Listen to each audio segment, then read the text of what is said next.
So, starting this thing off, just give us a little bit about your creativity. Where do these insights and monologues that you post come from?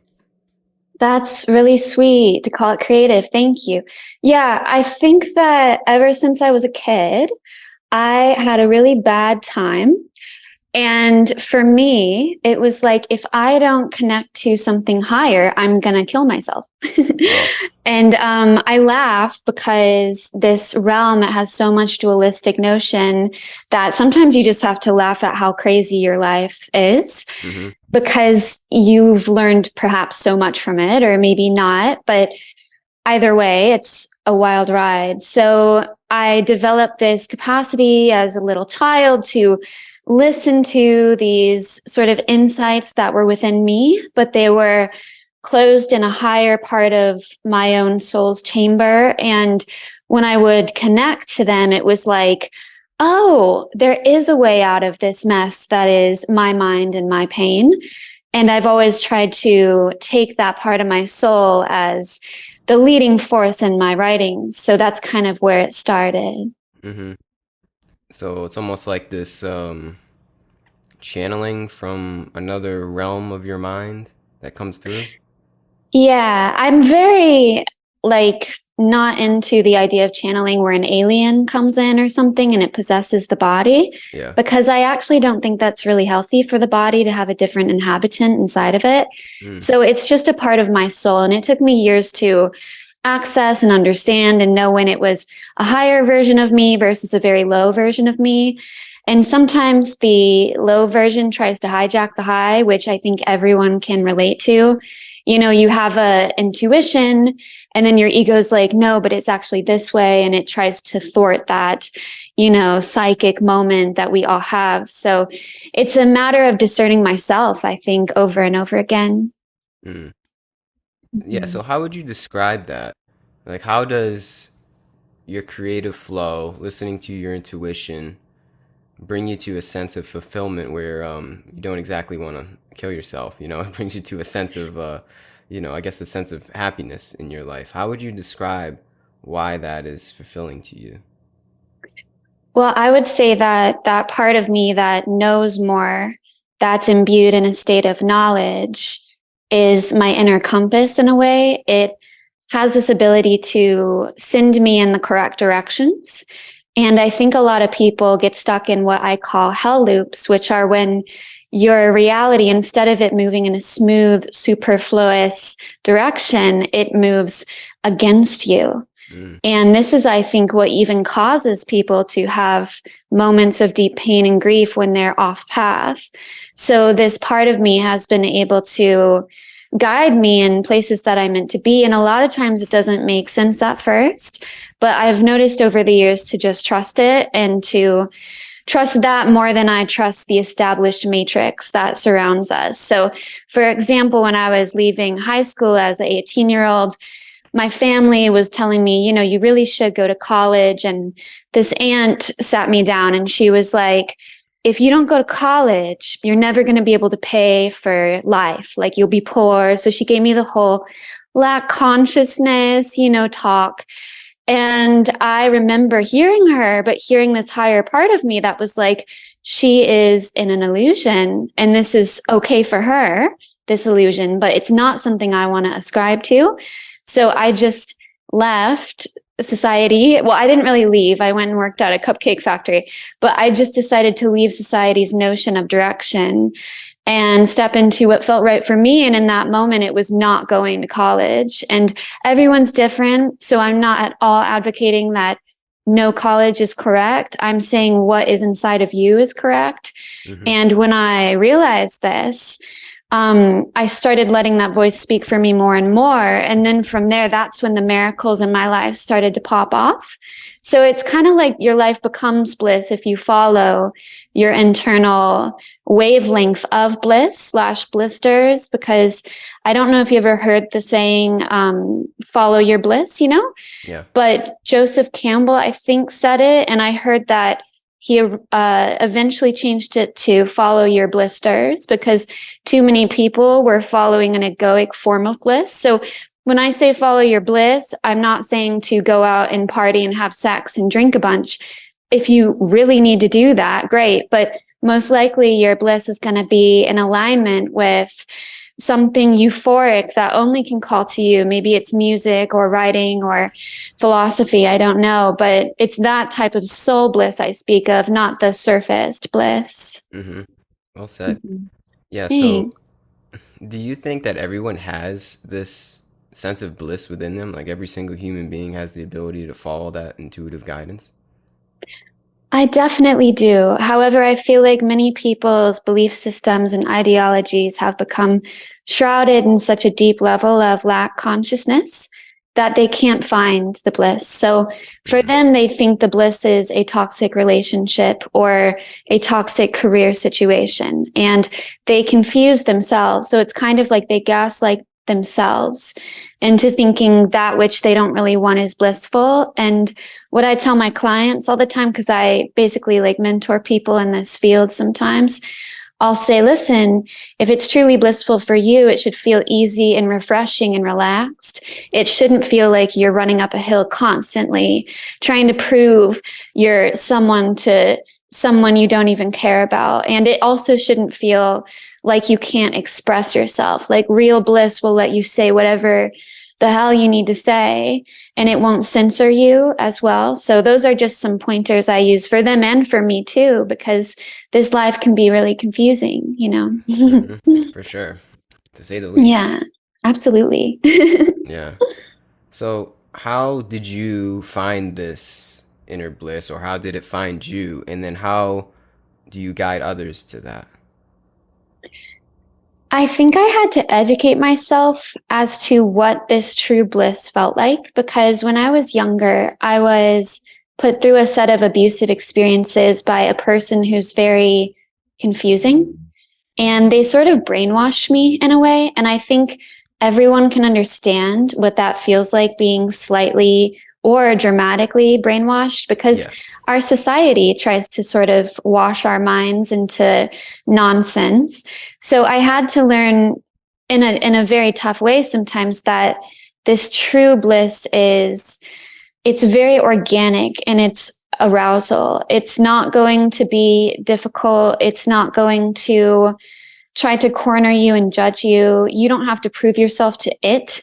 That's the thing, this true bliss, it just loves you, whether that's music or God or source or a person. They just love you for your soul.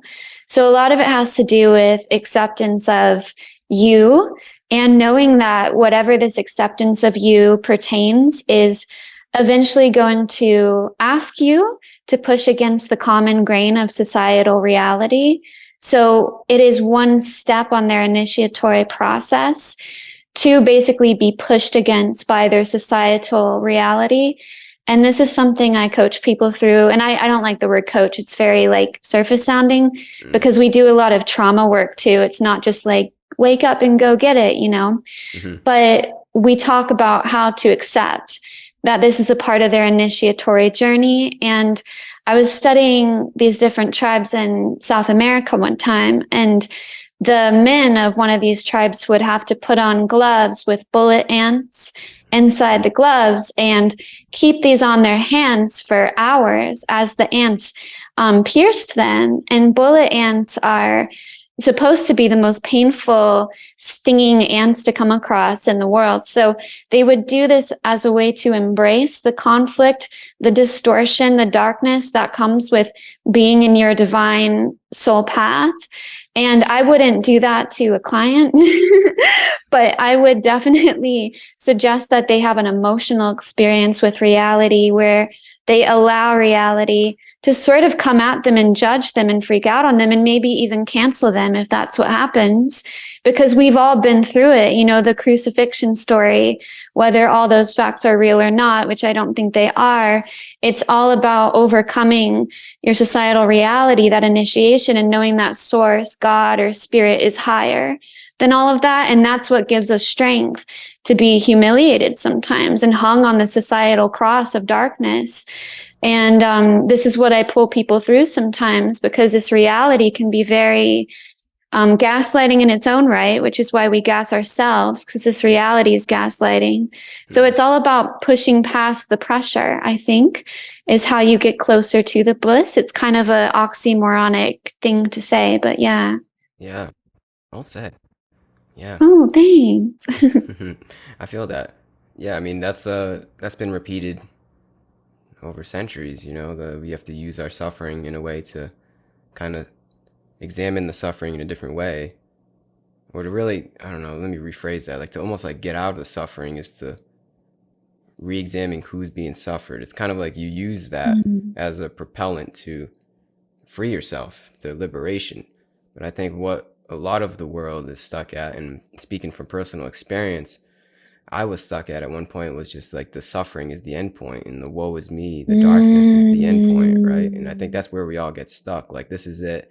Life yeah, sucks and that's it. And we just keep going on that hamster wheel of this right. sucks every day and just new stuff happens. And it's true, like there's always going to be the event of suffering and shit that happens in our life, but I think it's like the new perspective that I'm talking about is like how we go about that, like how we deal with this seemingly dark world of the matrix. You know, how are we gonna approach this kind of reality that wants to keep us in the dark? And then I think one can find that within the darkness is that little glimmer of light. It's always there. You know, like you said, you can call it love, God, bliss, whatever it is, but we use that darkness to find Mhm. that light that's always there. It's like we need to have the darkness, it seems, in this world to be able to pave the way for us to be able to find that inner bliss that is always there, always will be there, and always will be well it's not even there, it's here. You Mhm. know, that's the thing, Right. it's not there, it's always here, it's us, it's literally us. Our birthright is bliss. That's what one can come to find, at least I've come to find, is that we're all just naturally Mhm. this blissful state all the time. And it's such a beautiful thing, such a beautiful thing. Yeah.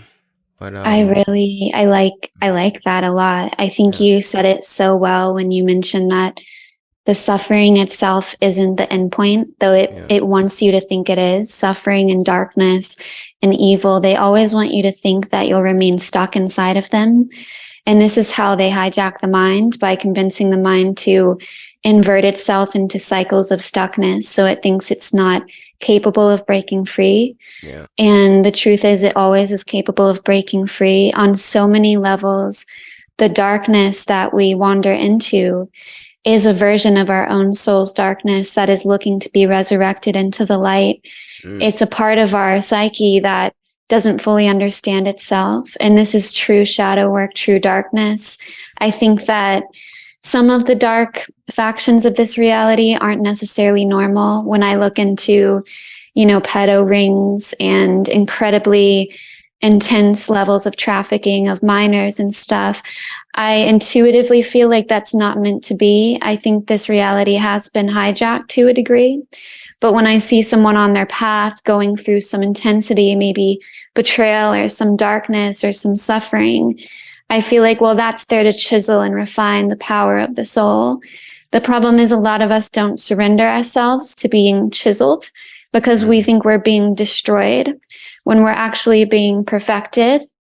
And what we have to do is know that these intense erosions of our psyche are sometimes there to remind us of the power and love that hasn't been liberated within the psyche. So, yeah, just remembering that in our dark days, because all of us have them, no matter how high we get on the awakened path. I get so high sometimes, and then other times I fall so low. But what's beautiful is every time I fall low, I have a newfound grace and trust in the low. mm, Whereas in the past, I didn't trust it. I was like, okay, I'm being destroyed. I hate everything.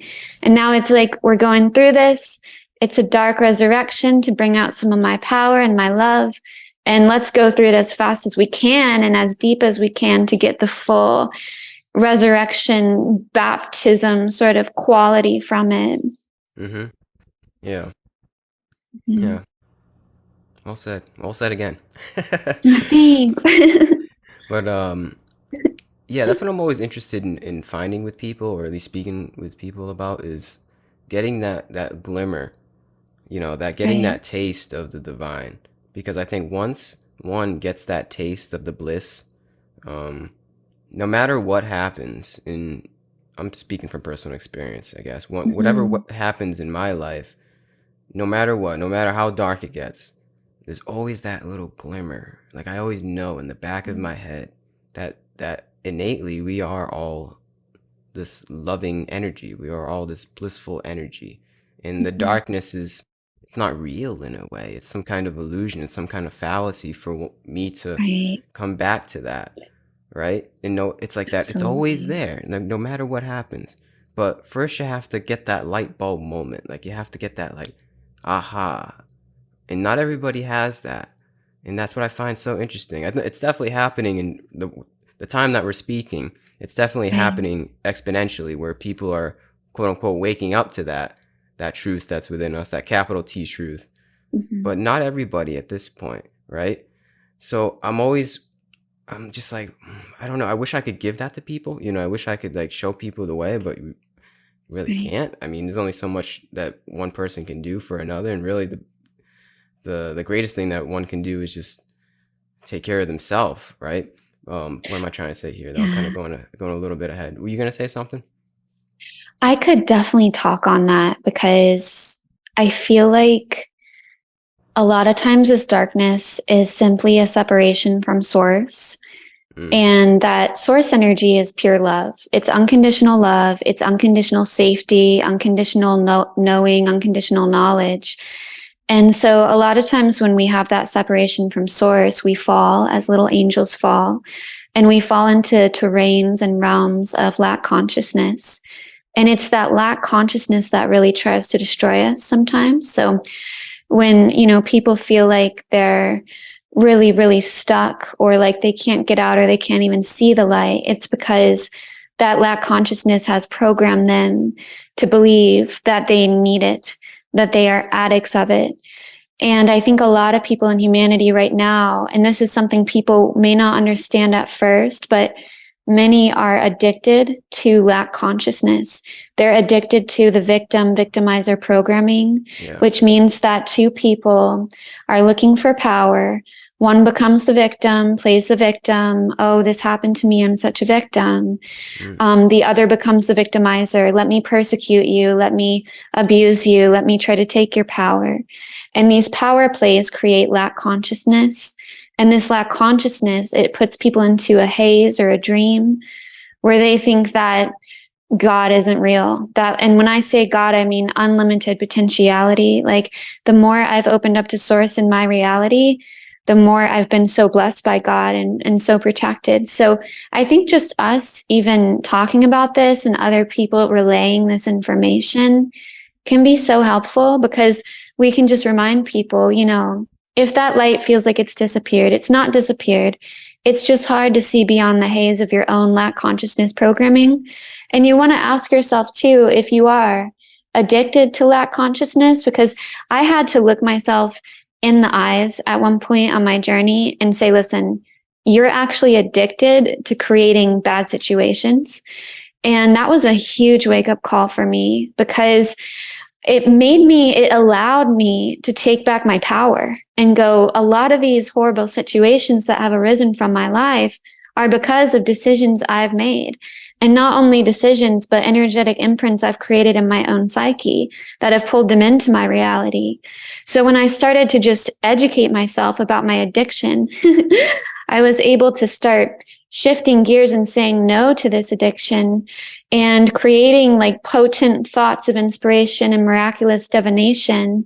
And from these thoughts, I started to birth beautiful realities. And they're not perfect. I still do a lot of shadow work, but I'm in so much more of a bliss state than I used to be, because I was willing to admit my addiction to lack consciousness. And many people might say, well, why would someone be addicted to lack? Well, two reasons. One, society as a whole festers in lack. So we have a tribal version of us that wants to stay accepted and connected in this society. And that tribal version of us, it will want to pretend it's in lack to fit into this society. And Mm. when I say lack, I don't just mean money. Money is nothing compared to what I'm talking about. I'm talking about that sense of no love, like I've met a ton of people who are super filthy rich. They have so much lack consciousness though, because they don't know what source is, what love is. The other reason that we fall into lack consciousness is because when we're younger and we go through traumas, our ego, to cope with the trauma, forms a defensive cocoon around itself. And this cocoon is a belief system of lack. So when I was younger, I used to think, oh, all men are going to try to like rape me, which is crazy, because it's not true at all. But it was this crazy mentality that I formed as an egoic response, a defense mechanism to what I had been through as a kid. And I'm sorry if that's a bit intense for anyone to hear, but what was good about that, the silver lining, was realizing that's not true. There's a lot of really loving, harmonizing, safe men out there. And lack consciousness doesn't have to dictate my reality anymore. And I can now meet those beautiful souls. So it's kind of a window into the alchemical work I am studying right now around lack, I guess. And maybe that connects to what you were saying. What do you feel? Yeah. Mm. Yeah, the alchemical work seems like um, it's transmutating that state of lack, our defense mechanisms that we have been conditioned into, whether it's in our DNA from the tribal days or whether it's Right. literally from our upbringing. It seems like the the kind of revolution of the self is a way to get out of those like lower primal states that are in us into the Mm-hmm. more, I guess, abundant loving state that we really actually are, because those lower states, they're not us. They're almost just like they're just like old archetypes in a way, which were needed at one point, I guess. When we were animals living in the tribes, like we had to have sort of defenses in a way to stay alive. But the thing is, it's like we're kind of at a point right now where it's like a transition between like that old way into the new way. So it's a really weird time for humanity. I like to say it's almost like it's humanity's collective puberty in a way. Like we're kind of like going through like Yeah. a mass change, and it's from like you said, that state of lack of living in the tribes, defense, to this more state of essentially God, opening up to abundance and love and our true spiritual higher being, our real essence, like our souls, if you want to say. Yeah, so it's just really just like it's just a reconditioning process. That's how I see it. But the thing is, right? Do you think that, and I think you do think this, do you Mhm. think that there is a effort to keep that under wraps, to keep us in the tribalistic state? Like, do you think there's actually like a force out there that's keeping Mhm. us in the lower state so they can control humanity? Absolutely. Yeah, that's such a great topic. I personally think that our DNA has been tampered with, and these biological drives that infuse us into lack programming essentially because they constantly force us into states of survival mode. I don't think this is natural.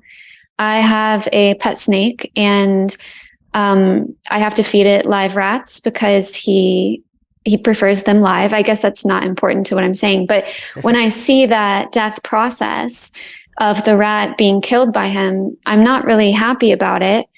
And there's something about observing this animal kingdom and the way in which it operates, especially animals like lions and tigers, animals that go after meat and flesh.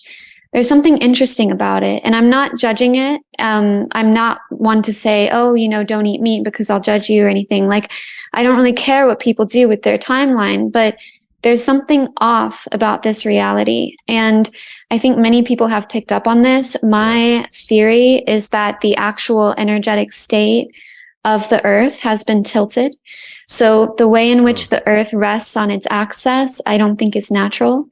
And when you tilt something in a direction it's not meant to be tilted, I actually think you greatly affect its energetic field. So I think the energetic field of the earth is a bit off. And because of that, our survival mechanisms are a bit off and a little bit over dramatized.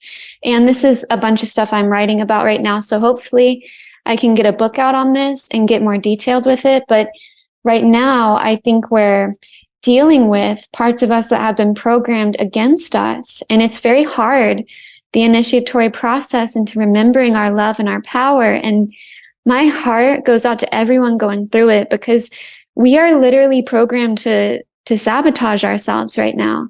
Mm-hmm. And where this programming came from is something I'm going to get in more into in the future. But right now, I don't want to go too far into it. But I do think there's been something tweaked within the humanic DNA. And also, if you look into modern day science, the science on DNA is weird. To me, the whole concept of junk DNA, it's like, are we really going to just vibe with that? You know, like, by the way, there's these parts of you and they're just junk. Oh my Yeah. God, that's Isn't crazy. it You like know, 95% of DNA or something like that? A I high am number? not sure. I can look it up right now if you want on my phone. Let me look it Oh, up. I'm okay. kind of curious. But yeah, it's just like, it's funny, the fallacies I think that scientific media tells us, and it's really more media than an actual science right now. Mm. And it's funny, the fallacies they tell us, and because we were told these fallacies as young children, we just kind of ride with it. We're like, oh Yeah. yeah, okay, cool. But yeah, it actually says 98% Wow. is junk DNA. That's a lot of junk. What does that even mean? Yeah. What is that? Junk DNA. That's so funny. But it does say that non-coding DNA can serve vital functions, such as regulating gene action and building ribosomes. The remainder they call junk. That's so funny to me. I mean, Yeah. yeah, I'm going into this deeper in my book, so I don't really want to go full into it right now, if that's all right. I Yeah. will hopefully have it out by the end of 2023, but yeah, I just think it's funny that they're wanting to take a large sliver of our body and our reality and say, oh, it's just not important. Don't look into it. So there's a lot of room for theorization there and speculation, and the best we can do is look farther into it and at least follow our instincts. And my instinct does tell me that our survival mechanism wasn't meant to be so dramatic, maybe a little bit present, but not overtaking the mindset and not ruling us to the point in which we feel incredibly deficient. And human consciousness has played a role into this too, because we have leaned towards deficiency. So we also have played a role in allowing ourselves to be ruled by that part of ourselves. So it's like our greatest monster is inside of us, and we have to learn to tame it and to understand it more. And I think that's what a lot of people are trying to do right now. Like, did you see Graham Hancock's Civilizations show recently? Yeah, I watched it last night actually. Did you? Oh Yeah. my gosh, what did you think of it? I think it's amazing. I'm only on episode 2 right now, but so far it's Oh. great. Yeah. Oh my gosh. Yeah, I'm sure you'll love the rest of it. It's nice to see people like that bringing forth just questions, if anything. I'm not saying every single thing he said I 100% agree with, but a lot of what he says opens the door to quantum thinking and potentiality instead of us just listening to officials. And everyone knows now that, well, not everyone, but many people know now that officials should be questioned because they have blind spots and traumas too, and confusions as well. So hopefully we'll become a bit smarter as a species over time, but maybe not. I don't know. Mm. I think we are. I think we're I becoming think we more could. wise. Yeah. I think many are. Yeah. I think some people are falling more asleep, but some people are waking up even more. So it's counterbalancing, and that's really Yeah. nice. Yeah, Yeah. exactly. That's why you got to find the Mhm. others. Yes. Yeah. It's a quest. Yeah, Yeah. definitely. Yeah. Well, summing that up, ultimately, what we're getting at is, uh, I mean, there's a lot more to the human condition than what we've been told. And not that we're going to be able to figure out all of it. Um, it's a long process to really kind of figure out who we are, why we're here, where we came from, why we do the things we do. But at least asking the question, to Mhm. me, that's the most important thing. At least just simple curiosity in being a human and not taking the answers, quote unquote, that we've been given from a computer screen as answers. At least saying, wait a second. It doesn't seem right. And I think the more, speaking personally, the more that I go within, whether it's meditating, psychedelics, reading old sutras, whatever the practice is, going within, the more that I go within myself, the more I can smell the bullshit in the world. Like you said, I can tell that something's up. And the Earth off of the axis thing, I've never really thought about that. That's so true. It's like Mm, literally, you could say metaphorically we're a little off, like we're off skew, right, but like also right. physically as a whole, the Earth, like we're off skew a little bit. So that's very interesting. I like that idea. Yeah, it's definitely a theory, and I have more to share with it in the future, but it would just make sense, wouldn't it? Yeah. It's very rare to meet people who have this exuberant glow, who are like, oh, this reality, it's heaven, you know? Of course, there are portals and areas within this world that are heavenly. But when you look at society as a whole and the earth as a whole, it's like, did something shift here at some point in time? And then you Yeah. even look back to other weather phenomenons like the Younger Dryas around 10,000 years ago, and you go, how did that happen so quickly? You know, is there Mm. something more to the story here? And I think you summed it up so well because you said we need to ask questions essentially. And the thing is, if you're wise enough to ask questions, then you're pretty wise. So we need to just be willing to go as deep as the rabbit hole goes. And I don't say that in reference to Q, by the way. I know that's a Q reference in America sometimes, but more so as a Alice in Wonderland reference where she just goes and goes and goes farther into her own psyche until all aspects of reality are questioned and she has to rehash her connection with herself. And I think we were all meant to do that right now. So it's a beautiful, crazy journey. Mm-hmm. Amen. I didn't know Q took Amen. over the rabbit hole thing. I say rabbit hole all the time. I didn't know that. I hope You people don't do? think I'm on that bandwagon.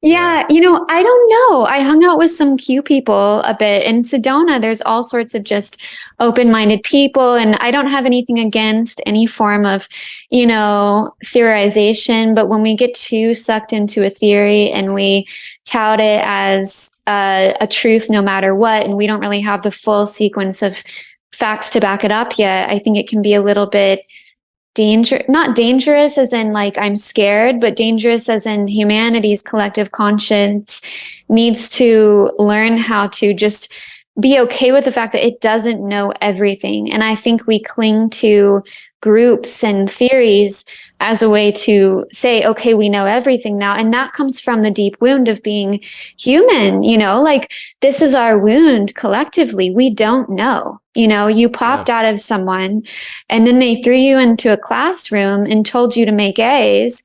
And then they fed you some processed food and fluoridated water. What in the world is going on? There is mass amnesia.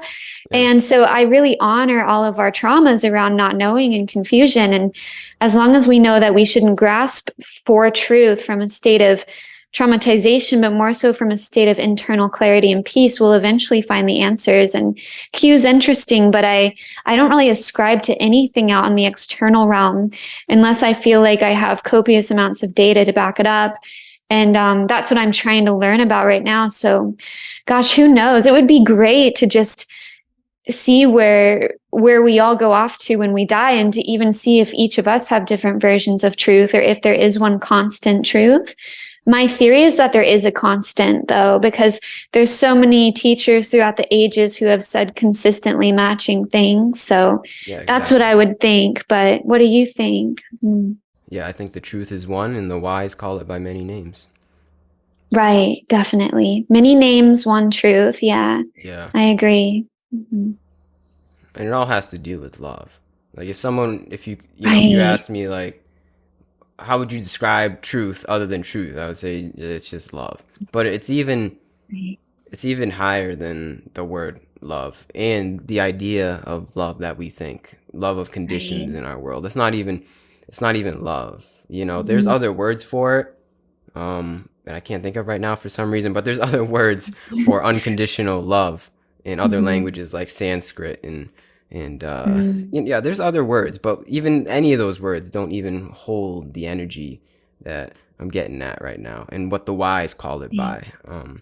But if you know, you know. Yeah, if you know you can feel it, true gnosis is a feeling, isn't it? And Yeah, I think the question is, because the answer obviously is love, right?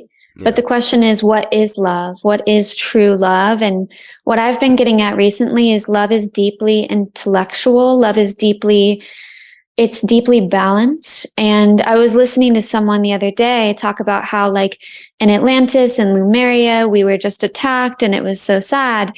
And they were talking about how our naivety, where we let in an attack, is what they were theorizing was because we were being loving. And I was like, no, naivety, I don't think that's love. I think naivety is an absence of love. It is a desire to force spiritual fantasy before reality. And I think real discernment is real love. And they asked Maharishi once what his favorite spiritual principle was. And he actually said discernment. And everyone was so surprised because they were like, we thought you were going to say love. And he said, if you don't have discernment to protect the love is without itself. So I feel like that's something humanity might be learning collectively right now. hmm I think that's kind of the point of being a human being. If you want to sum it up, Right. it's that we're learning how to love. We're learning what Right. love is. And it's a different, even though it's all the same energy, it's different for all of us in all of our circumstances and our karma, one may say. But I think that's Mhm. summing it up. What it means to be a human being is we're slowly here, almost like Earth School. It's the Earth School of love. Like we're all here to figure out how to love cohesively with one another. And it's not, like you said, it's not about being naive, and it's not about being passive and letting people walk all over you. It's not that kind of love. Like go out and hug everybody on the street. It's strength, it's courage, it's Mm. wisdom, discernment. I like that. It's all of those things. It's more than just like the love that we have been, I guess, conditioned into. If you want to go down that route again, it's I'm still figuring it out myself, but I think that's the Right. point of being a human being. It's all about like figuring out what this love is, being curious of what this love is, and knowing that it's always there. I think we talked about this a little bit before. Mm. Whatever that love is that we're trying to feel, it's always there no matter what. But it's up to us to be able to kind of get the download of love within our Mhm. being and be open enough to whatever that force is. But I think it's kind of the point of life. What's the meaning of life? It's Mm. love. I think that's really well said to take a term from you. And I think that's a really good reminder. We're just trying to figure out and comb through what love is versus what it isn't. And, we've been conditioned into a superficial or a false version of love in this reality. So now everyone's trying to separate out the false love from the genuine love. And that's why each of us have our own sets of karma and our own lessons because we're sorting out stuff from this life and past lives and this trauma and that trauma. So I couldn't agree more. And the one thing I've really learned a lot on this journey to love is I think it's a neurological pathway scenario where if you were born into so much lack, you didn't form neurological pathways that connected to beliefs in love. Yeah. Mm-hmm. You formed neurological pathways that were entrenched in beliefs in lack, and so it gets easier over time as you reform new neurological pathways and realize, I can let myself feel this. I never knew I could let myself invoke this within myself, but my own neurological pathways hold the key to creating this. And maybe the neurological pathways bring that energy in from God. That's what I feel and theorize. But it's really good to know that because I think for people in the beginning of their journey, they just feel like hopeless. But the more you move forward, it's like a domino effect. You have more force and power behind you with each step. So hopefully that's helpful to someone out there. Just keep working that brain plasticity until you can receive the love in an easier way. Mm-hmm. Do you foresee a future world where we're all on that wavelength of love? Because sometimes I get that vision of almost utopian. Right, Do you think that's right. plausible? I think first off, that vision's really powerful and important. And with some of my friends, sometimes we'll talk about how those visions feel and we'll lay on each other's laps and just feel it for hours. And that's what we should all be doing, envisioning that, because the first step towards invoking is envisioning, of course. So I love that you do that. And I do think that's possible. I don't intuitively think that's possible here anytime soon. When I gauge the collective consciousness, I get that the human shadow is really wanting to be humbled, and I'm not really gauging like you when I gauge the collective, because I'm more so like going to New York City or London and pulling Yeah. in that energy and going, okay, this is millions of people who may not even listen to this conversation, may not even have a gnosis or an interest in love. They may be more interested in money or, you know, labeling or success or false version, synthetic success or whatever. So I don't feel like this reality is close to that. I think that a lot of people may even fall into the technocracy where they become so depressed that they start living in realms of AI. And Mm. that's not even a conspiracy. You know, most people with common sense understand when you're depressed, you fall into addictions and you become addicted to false realms, right? Like if you're addicted to meth, you're addicted to a falsity. You're believing that you need that to feel love. That's not true. So I can see people with their VR headsets on and kind of falling into that realm for a bit, but I see another group of people moving in another direction and saying, you know, we don't want to live in the falsity. We want to live as purely as we can. And I think those people could create bubbles of havens and heavens together. But I think the bubbles will be bubbles for now. I'm not really expecting the bubbles to burst and for them to shower the earth in that renaissance just yet. And this is just my opinion. So I could be so wrong. And if that world comes to us next year, I will be dancing in it with you. And I would love that. Mm-hmm. Yeah, Mm. I agree. It seems so distant. The thing to me though, it's like it's the truth. So how long Right. can we hide from the truth? And that sounds so corny and cliche to say. Right. I know it does. But Mm-hmm. how else do I say it? Like literally our truth is that we are a loving species. We're almost like angels and we're so far gone Mm-hmm. from that. But you Right. can't hide from it anymore. Like there's it's gonna reach a breaking point where we're gonna have to get with the program. And I don't know. It's yeah, I don't think it's gonna happen anytime soon either. Mm-hmm. But it's gonna happen, like inevitably. Like there's something in my Yes. soul that thinks it's gonna happen somehow, some way. It might be 100 years from now, might be 1,000 years from now. It might even be on another planet, another realm. Who Mm-hmm. knows? But like there's like a pull. There's like a pull that's pulling me into this like Mm. other realm that I know is possible. And not only is it possible, it's like it's inevitable. I don't know how else to explain it because, like I said, it's the truth. So like we can't live distorted forever. Like we're Mhm. I feel like it's our destiny. And the thing is, getting back on the Graham Hancock thing, I almost feel like we were on that wavelength at a past point. Like we were Right. maybe not 100%, but like at a collective, we were more so on that wavelength. Mhm. And I think our civilization is kind of like inevitably going to remember that somehow because it's ingrained in us Mm. deeply in our DNA. Among the primal instincts, I think there's also deeply Mm. that sense of that lovingness, that angel like essence that's deep within us. It might even be deeper than the primal. Like it might even come from a time that was further in the past than the primal stages, like the tribal stages, but it's in us. And I think something I don't know how, but we're gonna somehow get we're gonna somehow get inclined to follow that one way or the other. I don't think it's anytime soon either.